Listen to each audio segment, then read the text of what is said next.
Hey, day 32.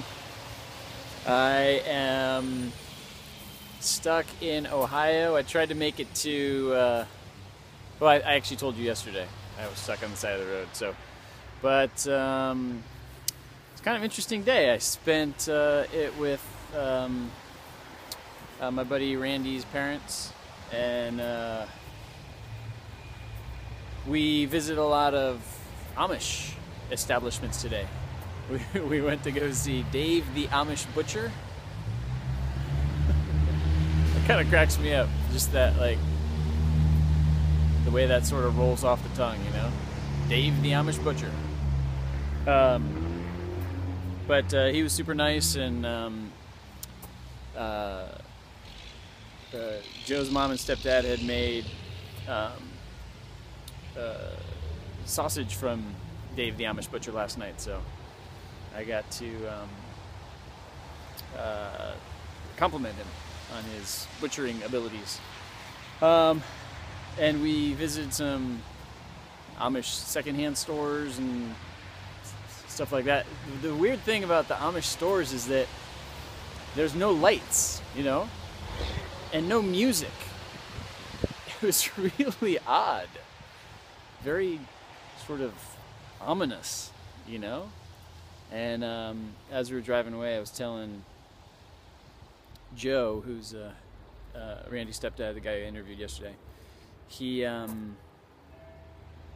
I was like, it was so weird how, you know, there were no lights and no music. It was, you know, ominous. And but then I thought to myself,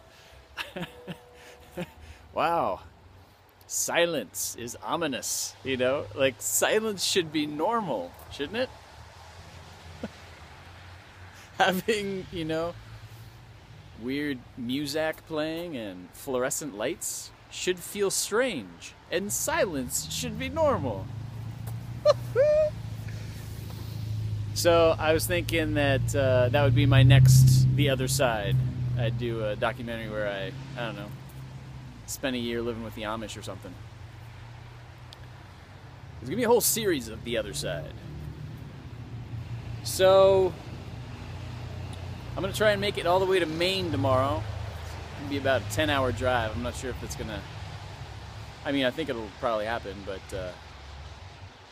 I'm not sure how fun it's gonna be. It'll be interesting. I mean, these flakes are ginormous. They're like giant solar systems of snow. Charlie is not a big fan, by the way. Charlie is not enjoying the snow. All right, I think that's about it.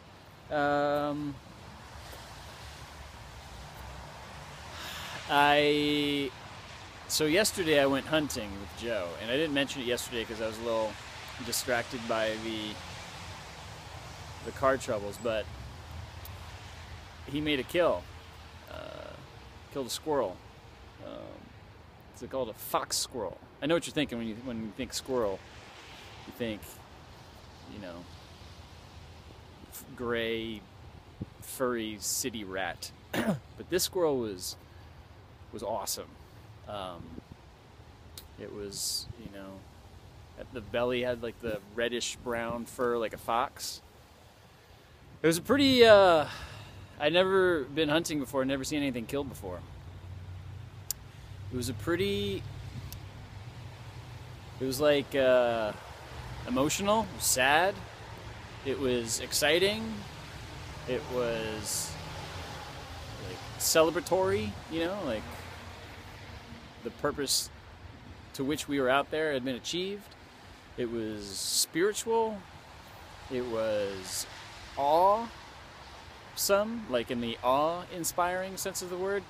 This animal was so, like, the pads on its feet and you know, the paws and the claws and everything and the teeth, and it was just, it was beautiful. It's all I could, the only way I could describe it, you know. But it was, I can't believe, you know, I'm 41, and that's the first time I saw something You know, I mean, I've seen things get killed before. When I was in the Dominican Republic, I saw, you know, chickens getting killed. I'd meet my lunch that morning, and then, you know, I'd eat them that afternoon. I saw a goat get killed for a special feast that they had. So it's not like I haven't seen animals get killed before, but never in the wild animal hunting sense, you know? So I asked Joe whether he felt, you know, sad after, you know, after killing an animal, and he said, yeah, oh, every time. This is, there'd have to be something wrong with you if you didn't feel sad when you killed something, you know? Whew. So yesterday was a big day.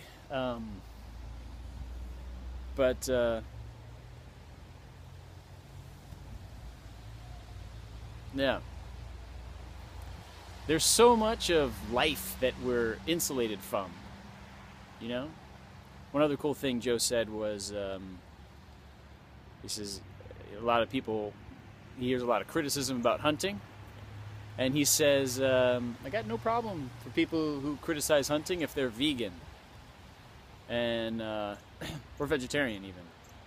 But, you know, if you're going to the grocery store and you're buying cellophane-covered chicken and steak, and you criticize hunting, he's got a problem with that. And he's got a point, you know? I mean, he eats everything that, I saw him skin the squirrel and get it all ready for, you know, stew. He says good eating, too. I didn't have any. I mean, he didn't. I would have if he just didn't cook it. He just got it ready. So it's a good cook too. Anyway, those are the ruminations for now. They're not really necessarily politically motivated, but they kind of relate in the who you criticize and what your life is like and what your experiences are regarding things that you claim to be an expert about. So,